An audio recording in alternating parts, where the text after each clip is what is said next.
My dad skipped my mom's funeral to go on vacation with his mistress. That night, I got a text from mom's number. I'm alive. Meet me at the cemetery. Now, I drove there, and what I saw made my blood turn to ice. Can you imagine burying your own mother, only to get a text from her phone hours later saying, I'm not dead? Come to the cemetery. Now. Because that's exactly what happened to me. And what I found waiting for me would change everything I thought I knew about my family, my father, and the brutal truth lurking beneath their perfect facade. Just weeks before, my mom, Eleanor, was full of life. I can still see her laughing brightly in her backyard garden, her hands covered in rich, dark soil. She was the light, the warmth in my life. Then, one morning, I received a call from the hospital. A nurse's trembling voice delivered the news that shattered my world. Your mother, she's passed away due to sudden cardiac arrest. My heart stopped. I didn't hear the rest. The funeral took place in a relentless rain, the sky mirroring the storm inside me. And my father? He didn't show up. Not a word, not a phone call. As we lowered my mother's coffin into the cold earth, I later discovered he was in Hawaii, hand in hand with a young woman, smiling for the camera. My blood ran cold when I saw that photo.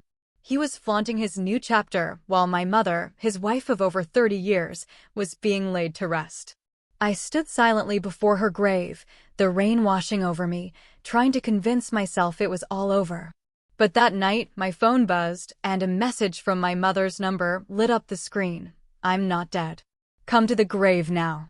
I froze. Every fiber of my being screamed it was impossible, a cruel joke, but I had to go. Without thinking, I rushed out into the rain, my heart pounding so hard I thought it would burst. The cemetery was silent, eerie, the flickering streetlights reflecting off her tombstone like ghostly eyes. And then, through the misty white fog, I saw a figure standing there, right before her grave. Let me introduce myself properly. My name is Oliver Harris. I'm 33 years old, living in Portland, Oregon. From the outside, my life looked like a picture-perfect dream. I was a successful architect, my wife, Audrey, a psychologist with a smile that could melt any worry away, and our 5-year-old son, Nathan, with his bright eyes and endless questions. We lived in a modern wooden house by the river, where the morning sun cast a warm, golden glow over our breakfast table. Every day, I'd wake up, brew coffee, listen to Audrey's giggles with Nathan, and truly believe I was fortunate. But you know, no picture is ever truly perfect, no matter how carefully it's painted. Behind the brilliance of happy days, there are always shadows people avoid looking into. My shadow started with my family. My father, Leonard Harris, was a big name in Portland real estate. At 65, he ran Harris Capital, an empire of projects spanning from Oregon to California. He was polished, always in tailored suits, his voice calm but sharp, every word calculated. To outsiders, he was an icon of success. To me, he was a stone wall, cold, unapproachable, always making me feel like I was never enough. I remember winning my first design award at 25. I excitedly showed it to him. He glanced at the certificate and said, in that even, flat tone, "Good job, Oliver. But working for someone else is just working for someone else." Those words cut like a knife, as they always did. To him, I was just an architect, not the heir to his empire. He wanted me to take over, but I refused. I didn't want to live in his shadow, didn't want to become another Leonard Harris. My mother, Eleanor, was his complete opposite. At 62, she still had the gentle, refined air of an art teacher. Retired, she spent her days painting and tending her garden. Every weekend, Audrey, Nathan, and I would visit. Those afternoons were my favorite. Mom would take Nathan to the garden, teaching him to plant wild daisies. I'd fix her bookshelves or check the plumbing. My father was often too busy with work to join us. In those moments, Mom would look at me, smile, and say, "You're my pride, Oliver. No matter what your father says, I know you've chosen the right path." She was always the mediator, trying to ease the tension between us. When Dad got angry because I didn't follow his wishes, Mom would gently pull me aside, hand me a cup of tea, and tell me stories about her youth as a passionate teacher. She was my light, the one who made me believe I didn't need to prove anything to anyone, not even my father. My life went on like that, balanced precariously between happy days with Audrey and Nathan and the shadows of my strained relationship with Dad. I told myself I had everything: a warm little family, meaningful work, and a mother who loved me unconditionally. But deep down, I knew this peace was as fragile as glass. A single crack could shatter it all. That morning started like any other. I was at the office early, preparing for a meeting. My colleague, Helena, nodded in approval as I presented my ideas for a green urban project. My boss, Mr. Daniels, laughed. "Oliver, you're always trying to turn Portland into a forest, aren't you?" I laughed back, feeling at ease. Then my phone buzzed. An unknown number. I usually ignore calls during meetings, but something about its persistent ringing gave me a terrible feeling. I apologized, stepped into the hallway, and picked up. "Hello, is this Mr. Oliver Harris?" The voice on the other end was a woman's, trembling. "I'm a nurse from Portland General Hospital. I'm so sorry to inform you that your mother, Mrs. Eleanor Harris, passed away this morning. She suffered a sudden cardiac arrest. We did everything we could, but..." I didn't hear the rest. Her voice faded into a distant, distorted hum, like I was sinking underwater. My heart pounded, blood rushed to my ears, and the world collapsed. "No," I whispered, my voice breaking. "No, you're mistaken. My mother can't." I stopped, realizing I was talking to myself. "You're saying my mother died of a heart attack?" I asked again, trembling. "How's that possible? My mother was healthy. She had no history of heart problems." "Are you sure it's my mother, Eleanor Harris?" "Yes, sir," the nurse replied, her voice softening. "I'm so sorry. Can you come to the hospital now?" I nodded, though she couldn't see me. I hung up, frozen in the hallway, clutching the phone. The laughter from the meeting, the sunlight, the traffic outside, it all felt alien, like I was trapped in a terrible dream. I don't remember leaving the office or what I said to anyone. All I know is I rushed out, got in my car, and drove in a daze. Rain began to fall, streaks running down the windshield, as if the sky itself were crying with me. How could my mother be gone like that? I kept asking myself. How could someone so full of life vanish in a single moment? I pressed the gas. The car sped through familiar streets, but everything suddenly felt alien. The rain grew heavier, casting a gray veil. The wipers screeched rhythmically, trying to anchor me to reality, but my mind was lost. I couldn't accept it. My mother, with her gentle smile, hands stained with garden soil, a voice as warm as sunlight, couldn't be gone. Not from some senseless heart attack. I gripped the wheel, trying to stay calm, but my chest felt crushed under a heavy stone. My breathing came in short, ragged gasps. I felt like I was falling into a bottomless abyss. I wanted to scream, to slam my hands against something, but all I could do was drive, as if keeping the car in its lane would somehow help me control the chaos raging inside. It didn't help. Nothing could. Then, memories flooded back, like scenes from an old film playing in slow motion. I saw myself at 10, sitting at the kitchen table, my mother in a floral apron, holding a paintbrush. "Oliver, look," she'd say, her voice soft as a breeze. "Every line tells a story. You don't need to draw perfectly. Just draw with your heart." I'd sit for hours, scribbling houses and trees, and she was always there, praising my clumsy sketches. Those afternoons were where I found my love for architecture. But not all memories were warm. I remembered Dad walking in, his cold eyes scanning my drawings. "What's the point of all this doodling, Eleanor?" he'd say, his voice flat, dripping with disdain. "He needs to learn to work seriously, not daydream like you." Mom would stay silent, only squeezing my hand tighter, as if to tell me I didn't need to prove anything to him. But his words still cut, leaving small, unhealed scars. Back in the present, the rain outside grew heavier, swallowing the car whole. I grabbed my phone and dialed my father's number, hoping he could explain something, anything. It rang once, twice, 3 times. No answer. I called again and again, each unanswered ring stabbing into my chest like a knife. Why wasn't he picking up? Where was he? Did he even know that Mom had? I couldn't bear to finish the thought. A bad feeling stirred, a dark cloud looming in my mind. My father was always in control. Could he know something I didn't?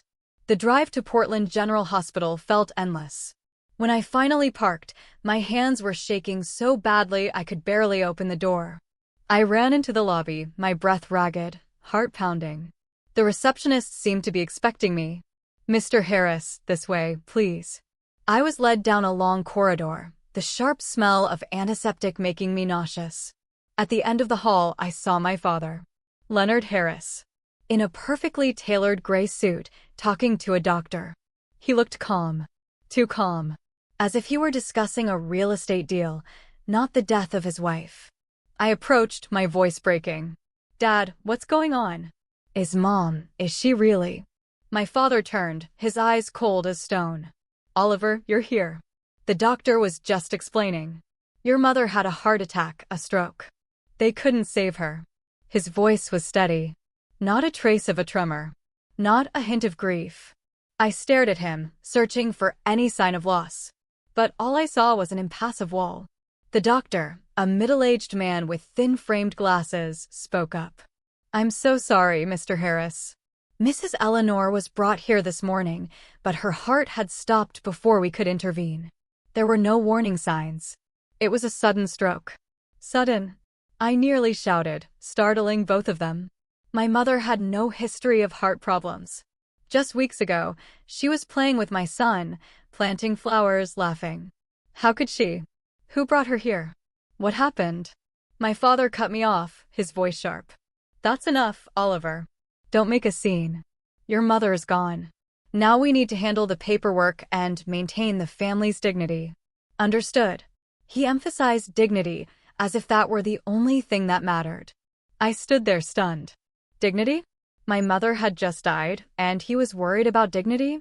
I wanted to scream, to grab him and demand answers, but I couldn't.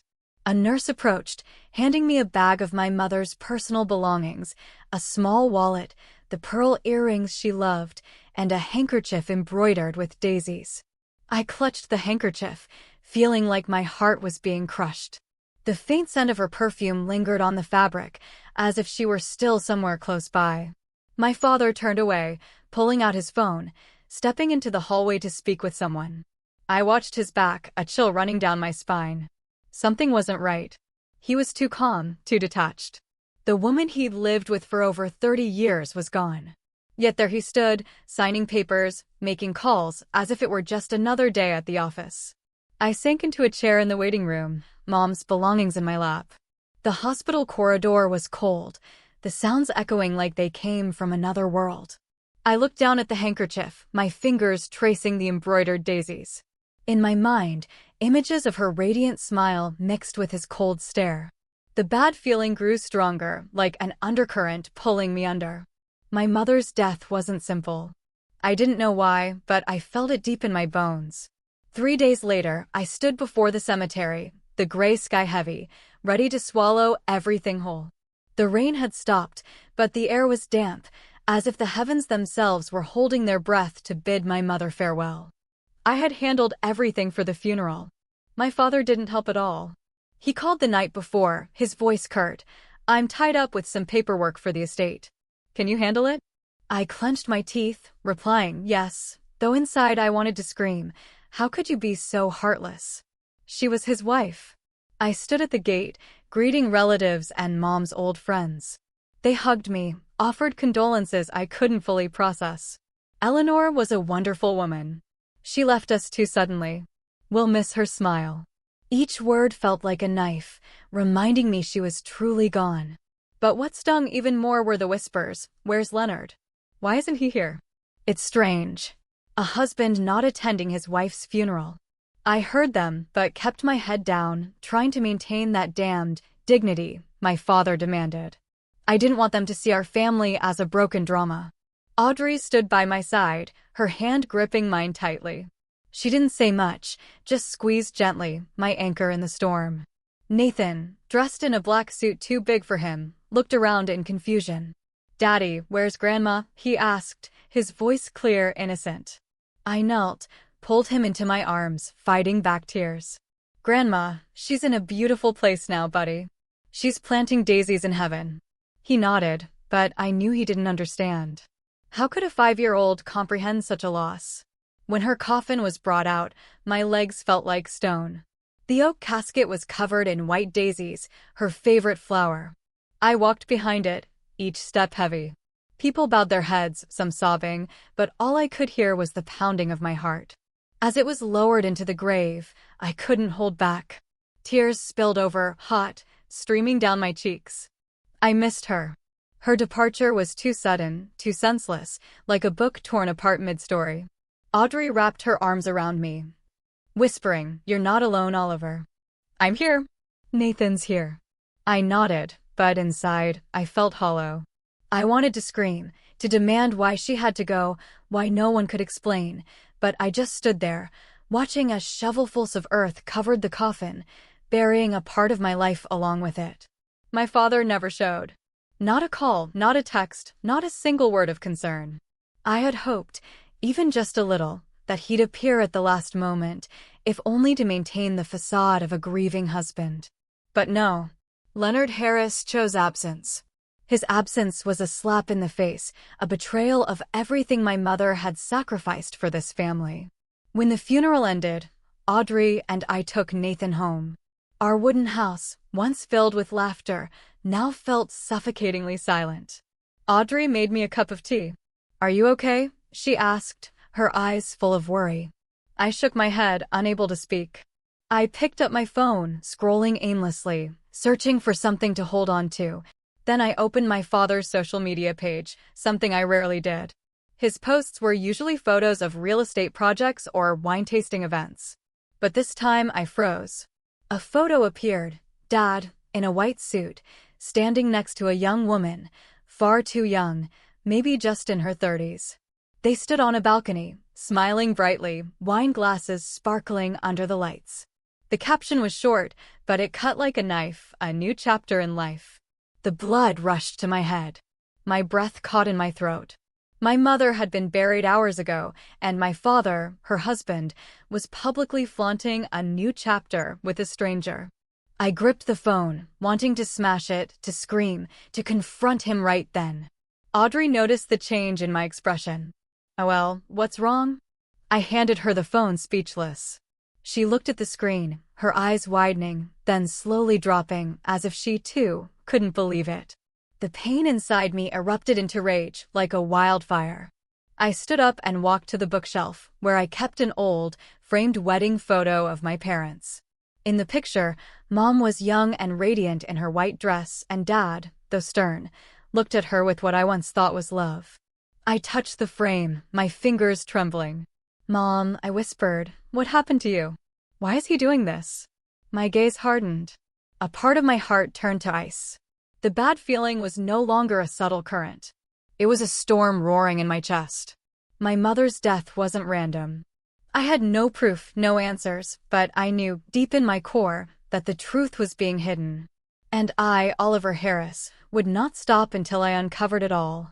That night, after Audrey had gone to bed and the house was swallowed by darkness, I sat in the living room, holding the bag of my mother's personal belongings. The small wallet, the pearl earrings, the daisy-embroidered handkerchief. Simple items that carried the weight of her entire life. I opened the wallet, my fingers brushing over an old photo of me and Nathan she always kept with her. Tears welled up again, but I clenched my jaw, trying to hold them back. I didn't want to cry anymore. I wanted to understand. I wanted to know why my mother was gone, why my father was acting as if she meant nothing. Then my phone buzzed. A sharp, cold sound that shattered the silence. I glanced at the screen and my heart seemed to stop. My mother's number. Unmistakable. A short message, "I'm not dead. Come to my grave now." I froze. My hands trembled so badly I nearly dropped the phone. Was this some cruel joke? A system error? My mother was dead.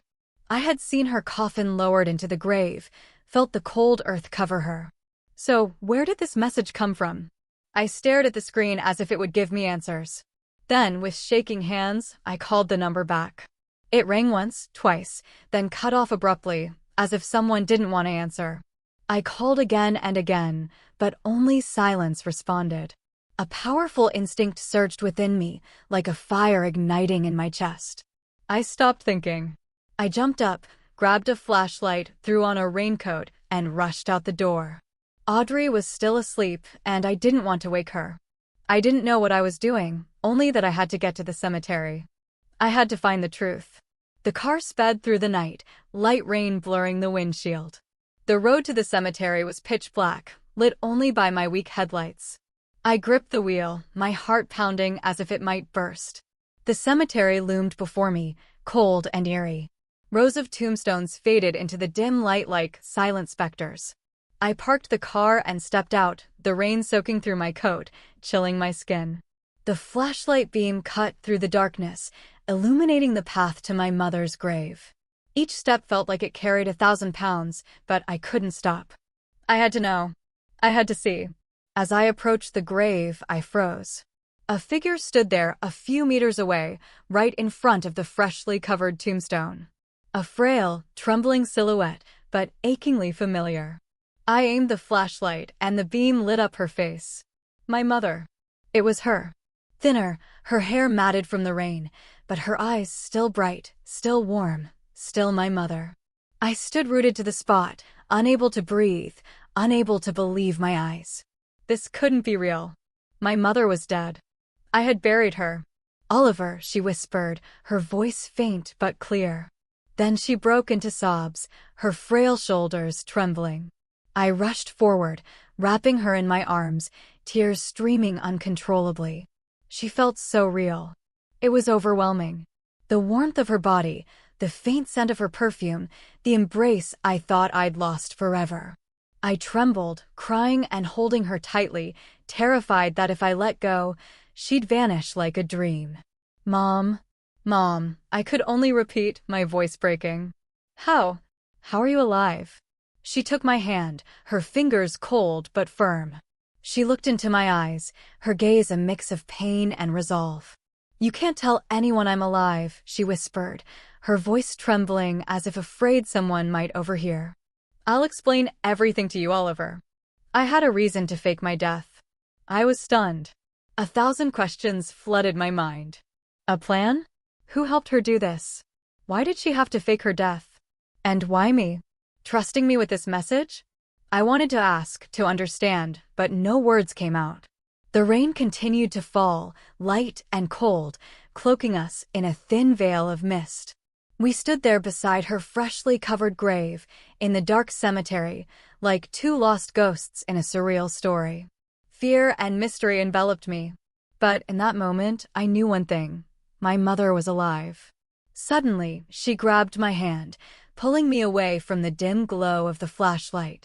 "It's not safe here," she whispered, her voice trembling but resolute. "Follow me, Oliver. We need to talk." I nodded, my mind still reeling, and followed her through the rows of tombstones, down a narrow path leading out of the cemetery.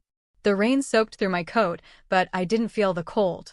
The only feelings coursing through me were shock mingled with joy and an unnamed fear. She led me to an old car parked at the corner of the road, a faded silver sedan that looked nothing like our family's vehicles. She opened the door and gestured for me to get in. I hesitated, staring at her, still unable to believe she was standing before me, flesh and blood. "Mom, are you sure you're okay?" I asked, my voice faltering. She only nodded, her eyes a mix of tenderness and tension. "Get in, son. I'll explain."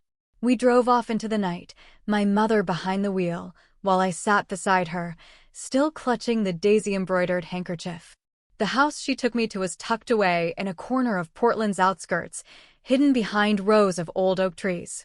It was a small, weathered house with a chipped tile roof and windows covered with heavy curtains. My mother turned off the engine, scanned the surroundings as if afraid someone was watching, then led me inside. The interior was sparse, almost empty. A wooden table, a few chairs, a fold-out bed in the corner. Nothing like the luxurious mansion she had shared with my father. She poured me a glass of water, but I didn't drink. I sat down, looking at her, waiting. She sat across from me, her thin hands clasped tightly, as if trying to keep herself from falling apart. "I know you're angry," she began, her voice raw. "Angry that I hid this from you, that I let you endure the pain of losing me. But you have to understand, Oliver, I had no other choice." I shook my head, trying to suppress the surge of emotions. "Mom, why? Why did you have to do this? Why fake your death? And Dad, does he have anything to do with this?"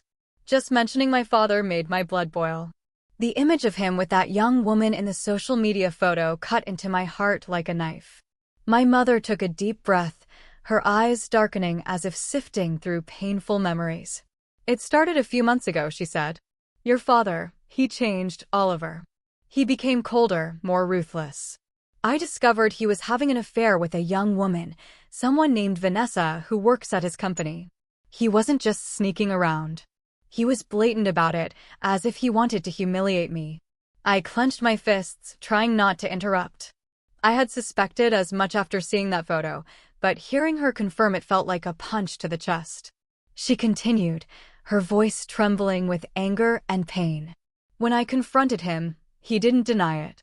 Instead, he threatened me. He wanted me to sign over assets, shares in the company, properties, everything in my name. He said if I didn't agree, I'd disappear." "Disappear?" I repeated, my voice choking. "You mean Dad threatened to kill you?" She nodded, her eyes red with tears. I wasn't sure if he'd actually go through with it, but I felt the danger. "He started watching me, Oliver. I found hidden cameras in the bedroom, in the living room. He'd fly into rages out of nowhere, and once he even shoved me when I refused to sign the papers. One night, he lost control, screaming that I'd regret not obeying him. That's when I knew I had to do something to protect myself." I sat in silence, feeling like the world was crumbling again. My father, the man I'd thought was merely domineering and cold. Could he be this cruel? I remembered his emotionless gaze at the hospital, the way he hurriedly signed papers, as if my mother's death was just another task to check off. But she wasn't done. "I had an old friend at Portland General Hospital," she said, her voice steadier, as if recounting a carefully calculated plan. "Her name is Martha. I told her everything, and she agreed to help. I planned to fake a heart attack.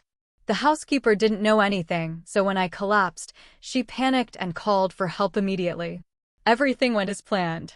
At the hospital, Martha recorded that I had gone into cardiac arrest and helped me leave through a back exit.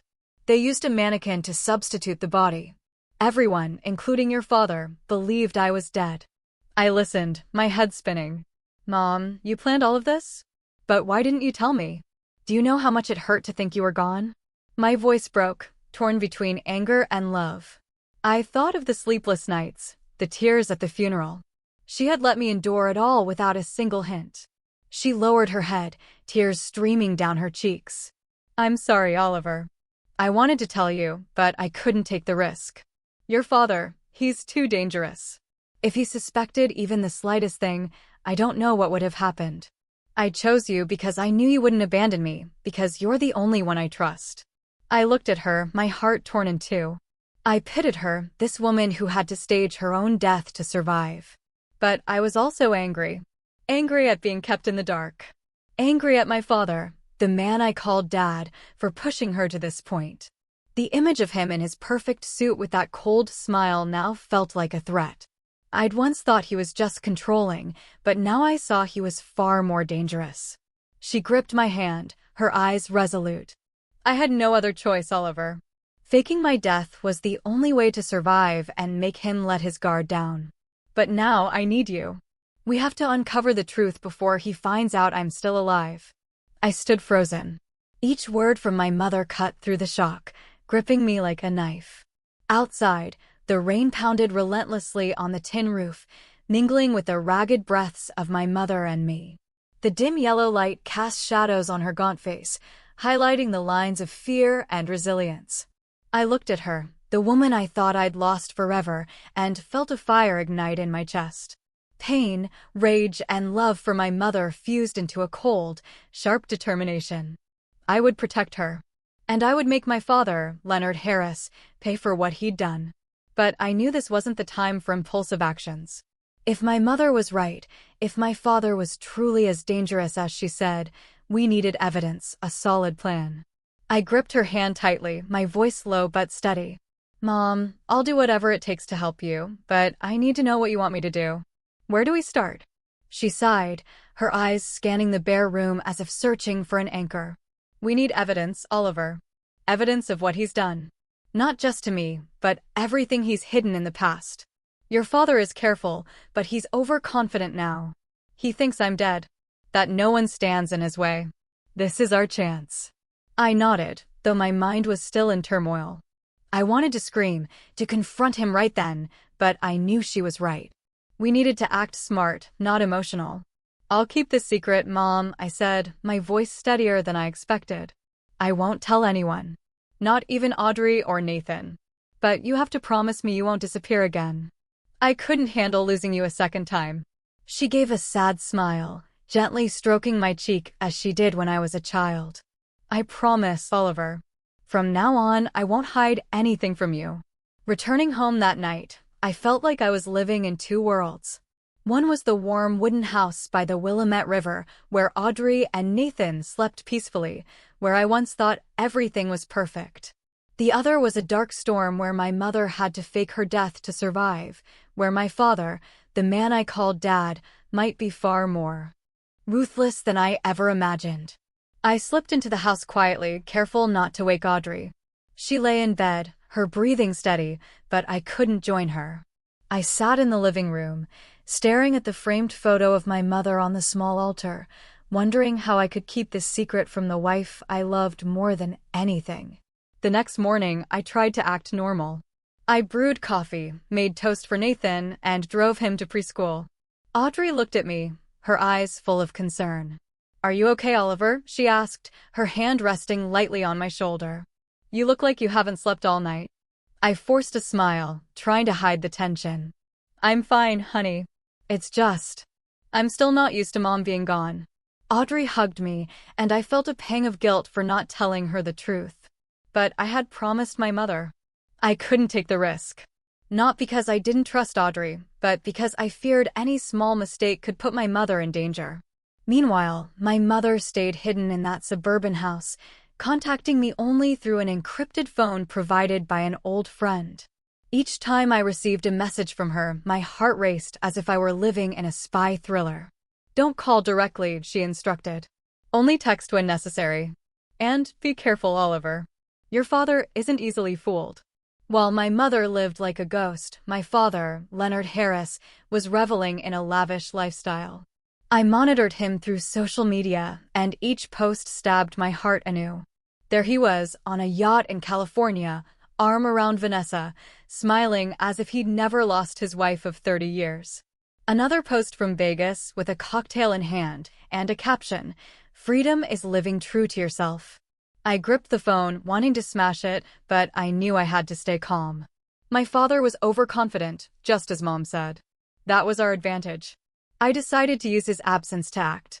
The family mansion where I grew up, where my mother once tended her daisy garden, became my target.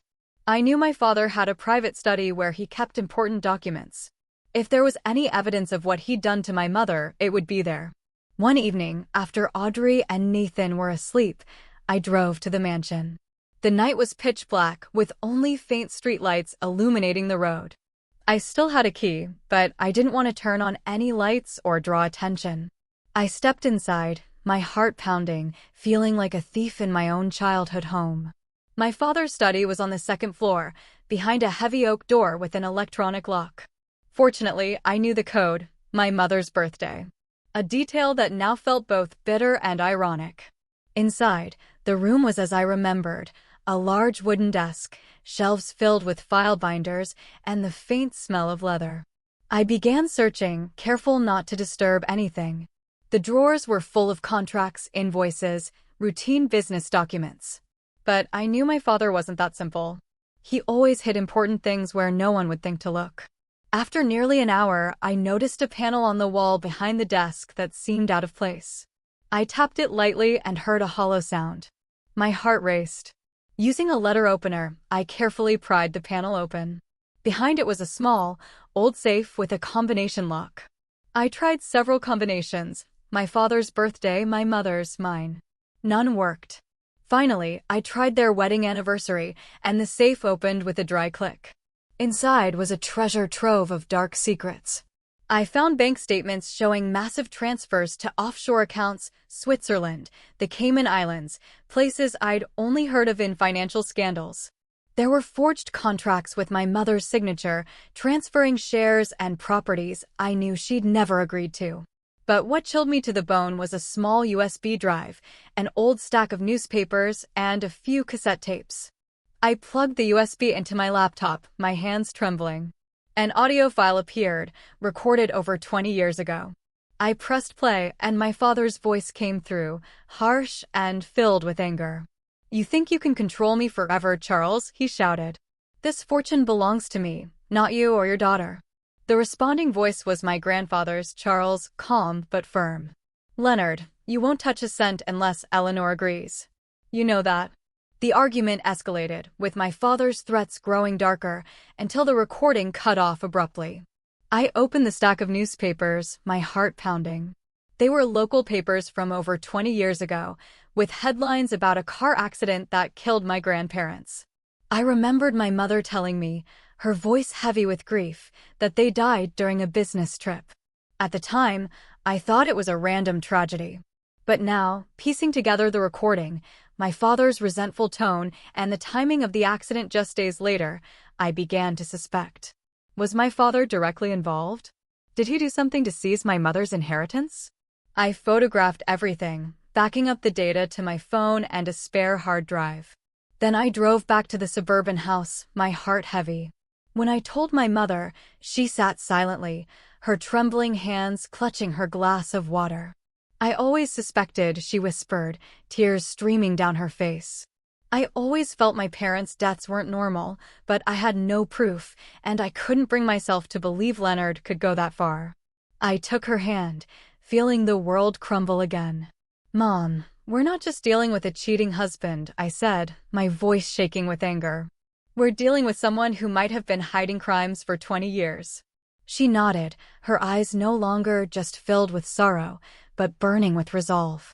"We'll expose him, Oliver. For me, for you, and for everyone he's hurt." I looked at my mother, a woman who had endured so much, and felt a fire ignite in my chest. It wasn't the blind rage of anger, but a cold, sharpened determination, like a blade honed to perfection. My father, Leonard Harris, had built an empire on lies, betrayal, and possibly crimes I hadn't dared to imagine. But now he would face the truth. And my mother and I would be the ones to pull back the curtain. I gripped her hand, my voice low but resolute. "Mom, we'll do this the right way. No impulsiveness, no letting emotions take over. We need to build a solid case so when he falls, he won't get back up." She gave a faint but steadfast smile. "You're truly my son, Oliver. Always thorough, always thinking before acting. I know someone who can help us. Charlotte Wells, a lawyer specializing in finance and estates. She was my best friend in college. If anyone knows how to deal with men like your father, it's Charlotte." I nodded, feeling a spark of hope in the darkness. "So, where do we start, Mom?" "The documents I found, the bank statements, forged contracts, the recording, are they enough to begin?" "They're enough to start," she said, her eyes lighting up. "But we need more. Your father is careful. He won't let himself be caught easily. We need additional evidence, and we need to do everything legally so when the truth comes out, he can't escape." The days that followed felt like I was living two lives. By day, I was still Oliver Harris, architect, husband, father, dropping Nathan off at preschool, laughing with Audrey, working on blueprints at Urban Vision. But by night, I became someone else, a truth seeker, quietly piecing together the puzzle to dismantle my father's empire. Meanwhile, my father seemed utterly unaware. I monitored him through social media, where he continued to post about his lavish lifestyle, standing on a yacht in Malibu, dining by candlelight in an upscale restaurant, or strolling on a beach with Vanessa. Each photo was a stab to my heart, but also an opportunity. He was overconfident, believing he'd escaped all constraints, that my mother was dead and no one could stand in his way. He didn't know that every move was being watched, that each smug smile only fueled my determination. I began to act. First, I contacted Charlotte Wells, my mother's lawyer friend. We met at a small cafe on the outskirts of Portland where no one knew me. Charlotte was a woman in her 50s, with short silver hair and eyes as sharp as a hawk's. As I recounted my mother's story, the fake death, my father's threats, the documents I'd found, she listened intently, taking notes without betraying any emotion. When I handed her copies of the bank statements, forged contracts, and the recordings, she finally spoke. This is a big case. Leonard Harris isn't just an adulterer. If what you're saying is true, he could be running an illegal financial network. But we need more evidence, and we need to do this by the book. Charlotte began organizing the documents, turning my scattered pieces into a coherent internal investigation file. She categorized the bank statements, scrutinized the forged contracts, and hired an audio expert to verify the recording. This recording is crucial, she said. It shows Leonard's intent, but we need to tie it to specific actions. Can you get more data from his company? I knew it was a dangerous task, but I nodded. Harris Capital, my father's company, was a fortress with tight security and loyal staff. But I had an advantage. I was Leonard Harris's son. Though he never saw me as his heir, I still had limited access to some company systems from helping with design projects in the past. One evening, I went to Harris Capital's headquarters, pretending to retrieve old design documents. The security guard, a middle-aged man named Frank, greeted me warmly. "Haven't seen you in a while, Oliver," he said. I smiled, hiding my tension. "Yeah, I just need to grab some blueprints." Dad asked me to check an old project. Frank let me in without suspicion. I went straight to the 10th floor, where my father's office was. The room was expansive, with floor-to-ceiling windows overlooking Portland, but I had no time to admire the view. I sat at his desk, powered on his computer, and used a backup password I'd seen him enter during a family meeting. Luckily, it still worked. I sifted through files, my heart pounding with every sound in the hallway. Then I found a hidden folder, encrypted with another password. I tried several combinations to no avail. Finally, I typed Vanessa, and the folder unlocked. Inside were countless emails, invoices, and records of anonymous offshore investment funds. My eyes lit up. This was gold. I copied everything to a USB drive, my hands shaking so badly I nearly dropped it. This was evidence of under-the-table transactions. Money that never appeared in Harris Capital's official books. Meanwhile, my mother worked from her end. She secretly contacted an old friend in the tax authority, a man named Robert, who had worked under my grandfather. She sent him copies of the documents I'd found. A few days later, Robert called back, his voice grave. "Eleanor, what you sent me is a bombshell. Leonard has 4 offshore accounts totaling over $30 million, unreported. This is clear evidence of money laundering and tax evasion. I'll pass this to federal agencies, but you and Oliver need to be careful. If Leonard finds out what you're doing, he won't hold back." Charlotte accelerated the process. She filed an anonymous complaint with the Securities and Exchange Commission and the IRS, while initiating a temporary asset freeze on Leonard. "He won't know what's happening until it's too late," she said, her eyes gleaming like a warrior preparing for battle. "We're planting a legal bomb under his feet, and it's about to go off." In the meantime, I decided to stir things up on social media. Using an anonymous account, I began leaking hints about Harris Capital, vague suggestions of investment fraud, questions about the origins of Leonard Harris's wealth. I didn't directly accuse him, letting the press and public dig deeper. Soon, articles started appearing. Is Harris Capital hiding something? Questions surrounding the transparency of a real estate empire. Shareholders grew uneasy.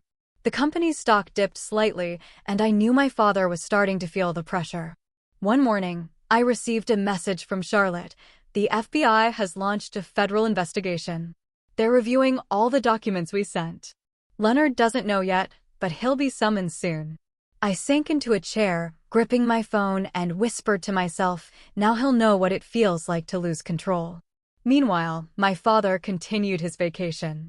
I saw his latest post, a photo of him on a beach, cocktail in hand, but I also saw other news. Reporters were starting to swarm him, asking questions about Harris Capital, offshore accounts, and fraud allegations. He still smiled, brushing off the questions, but I knew that smile masked panic. He was losing control, and for the first time in my life, I felt like I held the upper hand. I called my mother, my voice trembling with excitement and anxiety. Mom, everything's falling into place. The FBI is involved. He won't get away. She was silent for a moment, then spoke, her voice both resolute and pained. Good, Oliver. But remember, this isn't about revenge. This is about justice. For me, for your grandparents, and for everything he's destroyed. I nodded, though she couldn't see me. Justice. The word echoed in my mind, a guiding flame. The days that followed saw the legal storm we had quietly planted finally erupt. One morning, I turned on the TV and saw my father's face on the local news. Leonard Harris, chairman of Harris Capital, accused of investment fraud and money laundering. The anchor's voice rang out, cold and sharp. Major newspapers echoed the story. Real estate empire collapses. The dark secrets of Leonard Harris. I sat silently on the sofa, clutching my coffee mug, feeling both relief and tension. Harris Capital plunged into crisis. My father's bank accounts were frozen, and his strategic partners, those who once clapped him on the back at lavish parties, swiftly withdrew their investments and canceled contracts.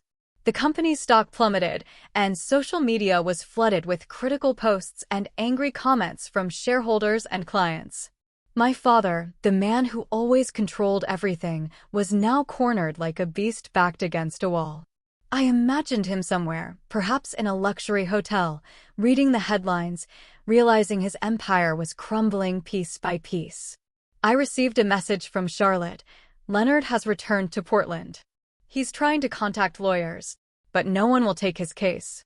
The FBI is about to issue an arrest warrant. Be ready, Oliver. This will be over soon. My heart pounded. Over. The word sounded both sweet and terrifying. I wanted my father to pay, but I couldn't deny that he had once been my father. That afternoon, my phone buzzed. It was him. I stared at his name on the screen, feeling as if my heart stopped. I answered, my voice cold. Dad? Oliver. His voice was hoarse, lacking its usual measured calm. Have you seen the news? It's all lies. They're trying to ruin me. You have to help me, Oliver. I listened to him, each word like a knife. He didn't ask about Mom, didn't mention her death, didn't show a shred of remorse, just the frantic panic of a man losing everything. I took a deep breath, keeping my voice steady. Dad, I'm not sure what I can do, but if you want, we can meet and talk face to face. At the mansion. Tonight. He was silent for a moment, then agreed, his voice thick with suspicion. Fine. 8 o'clock. Don't let me down, Oliver. I hung up, my hands trembling. This was the opportunity. Not just to confront him, but to show him the truth. That Mom was alive, that his crimes had been exposed. I texted my mother, tonight. At the mansion. Are you ready? She replied instantly, I'm ready, Oliver. But be careful. He won't accept defeat easily. At 8 o'clock, I stood before the family mansion, the place that had once been my home, my mother's, and even my father's. The house now felt cold, a shadow of its past. I stepped inside, turned on the light, and felt like I was entering a battlefield. My father was already there, sitting in the living room. His gray suit wrinkled, his eyes bloodshot, as if he hadn't slept in days. A glass of whiskey sat before him, but he didn't drink. Just stared into the amber liquid as if searching for answers. Oliver, he said, his voice weary. You're here. I need your help. The company is collapsing, and it's all because of jealous rivals. You have to stand by me. I stood still, looking at the man who had once been a symbol of power in my eyes. Now he seemed small, frail, like a wounded animal. But I felt no pity, only rage. Dad, I said, my voice icy. Before we talk about the company, don't you have anything to say about Mom? About what you did to her? He frowned, a flicker of weariness in his eyes. Your mother is dead, Oliver. You know that? Don't drag up the past to blame me. I gave a faint, bitter smile, feeling the knife in my heart twist. Dead? Are you sure? I turned and opened the living room door, and my mother stepped in. Eleanor Harris, flesh and blood, not a hallucination. She stood there, frail but resolute, her eyes blazing as they locked onto my father. He staggered back, the whiskey glass falling to the floor and shattering. He nearly collapsed, clutching the chair, his face pale as if he'd seen a ghost. Eleanor, he whispered, his voice trembling. No, it's impossible. You're dead. My mother stepped forward, her voice sharp and cold. Leonard, did you think you could kill me so easily? Did you think you could take everything, my assets, my family, even my life, without paying a price? He shook his head, his eyes darting between panic and anger. What are you talking about? Is this some kind of joke? Oliver, you're behind this, aren't you? You two are conspiring to frame me. I stepped forward, standing beside my mother, my voice calm but heavy. Dad, stop pretending. We know everything. The offshore accounts, the forged contracts, how you threatened Mom to seize her assets. And then there's my grandparents. Did you think their car accident would stay a secret forever? My mother continued, her voice trembling with pain. Leonard, I once loved you. I thought you were just ambitious, but you killed my parents, didn't you? For their fortune. And you planned to do the same to me. He laughed, but it was a hollow, desperate sound. You're both insane. I didn't kill anyone. It was an accident. And you, Eleanor, you think you can stage a fake death to ruin me? You have no proof. I pulled out my phone and played the audio file, the argument between him and my grandfather from over 20 years ago. His voice, filled with resentment, threatening my grandfather over the fortune.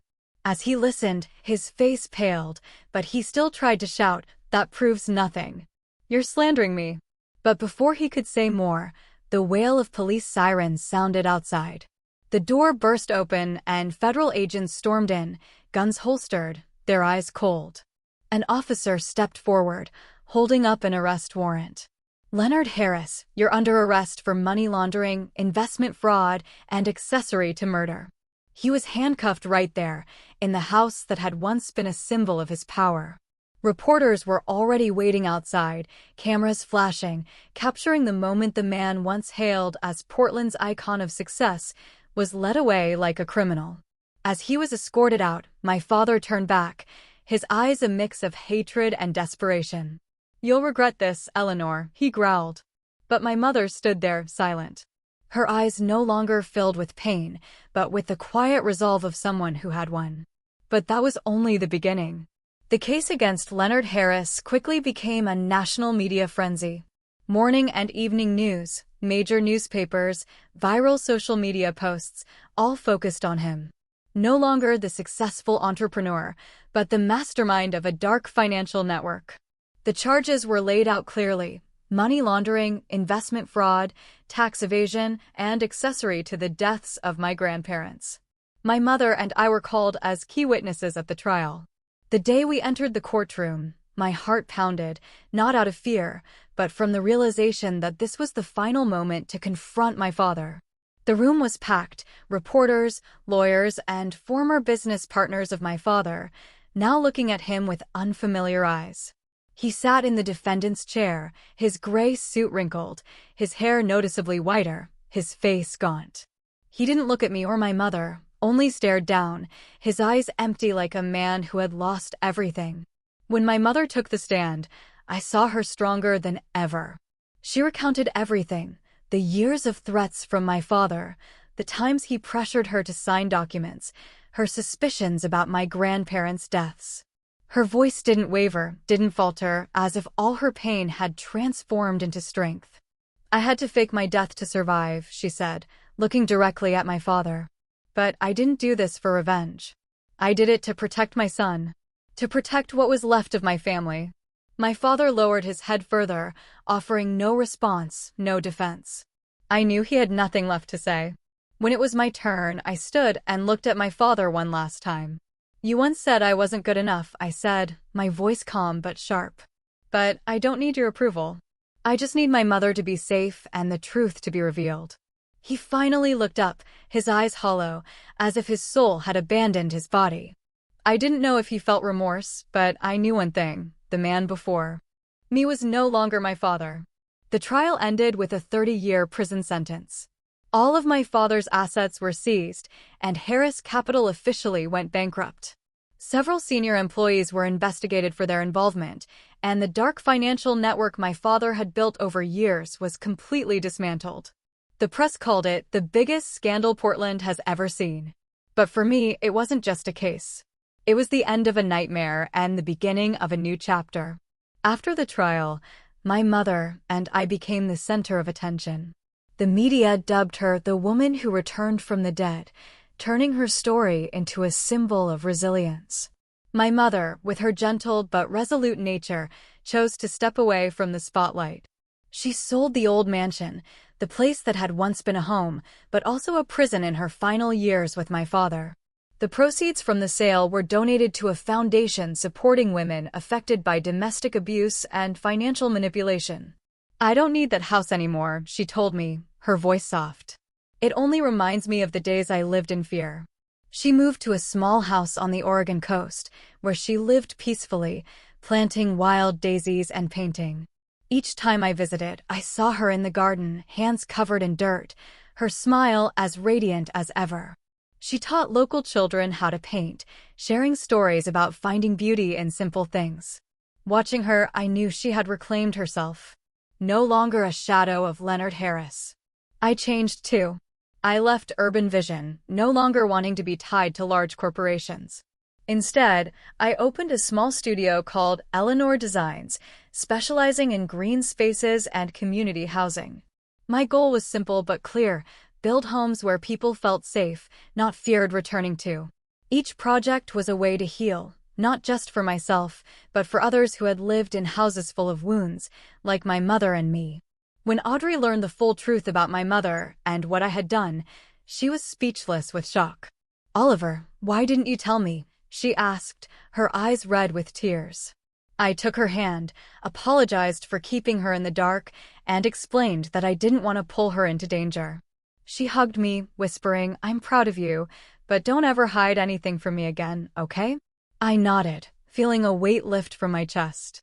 Audrey and Nathan remained my greatest anchors. We visited my mother often. Trips to the Oregon coast became a joy for the whole family. Nathan ran through her daisy garden, laughing as she taught him how to draw a dinosaur. Audrey and my mother sat on the porch, sipping tea and chatting like old friends. Watching them, my heart warmed. This was my family. Not perfect, not glamorous, but filled with love and sincerity. As time passed, the case of Leonard Harris faded into the background, but its echoes lingered deeply in my mind. Whenever I drove past the old Harris Capitol building, now just an empty concrete shell with a dusty "for lease" sign, I no longer felt hatred. Instead, I felt a twinge of regret. Not for my father, but for the man he could have been. He had everything: a family, a career, the chance to live a meaningful life. But he chose greed, betrayal, and ultimately lost himself. I began writing my story, not for the world to read, but for Nathan. One day, when he's older, I want him to read it and understand that life isn't just about what you achieve, but how you face its challenges. And I wrote about the greatest lesson I learned. Justice isn't about retaliation, but about daring to stand up for what's right, even when it means standing against your own family. Nathan, my little son, is my brightest light. I spend more time with him, teaching him about honesty, kindness, and protecting those who are vulnerable. One day, while we were drawing in my mother's garden, Nathan looked up and asked, "Dad, is Grandma a superhero?" "She beat the bad guy." I laughed, ruffling his hair. "You're right, buddy. Grandma is a superhero, but not because she beat the bad guy. She's a superhero because she never gave up, no matter how tough life got." Those afternoons with my family under the fiery red sunsets of the Oregon coast taught me the true value of happiness. It doesn't lie in extravagant parties, towering skyscrapers, or the approval of others. Happiness is sitting with Audrey, listening to her talk about a patient she helped overcome their pain. It's watching Nathan run and laugh carefree. It's looking at my mother, the woman who came back from the dead, and seeing her live true to herself. One evening, as we sat around the dinner table in my mother's seaside home, I looked up into the eyes of Audrey, Nathan, and my mother. My voice was hoarse, but filled with emotion. I used to think happiness was about achieving success, about being recognized by others. But after everything I've learned, happiness is living without fear and being able to hold your head high and say, I didn't betray my conscience. My mother took my hand, her eyes shining. You've made me proud, Oliver, she said. Audrey smiled, resting her hand on my shoulder, and Nathan, with strawberry jam still on his lips, chimed in, Dad's my superhero. We burst into laughter. And in that moment, I knew that no matter how painful the past had been, we had found light. We had found each other. This whole journey, from that horrifying phone call to seeing my father in handcuffs, it challenged everything I believed about loyalty, family, and justice. I still replay moments in my mind, wondering if I could have done anything differently. What about you? If you found yourself in my shoes, with your entire world turned upside down by such a betrayal, how would you have reacted? Would you have had the courage to dig for the truth, even if it meant exposing your own family? Let me know in the comments below. I'm truly curious to hear your thoughts.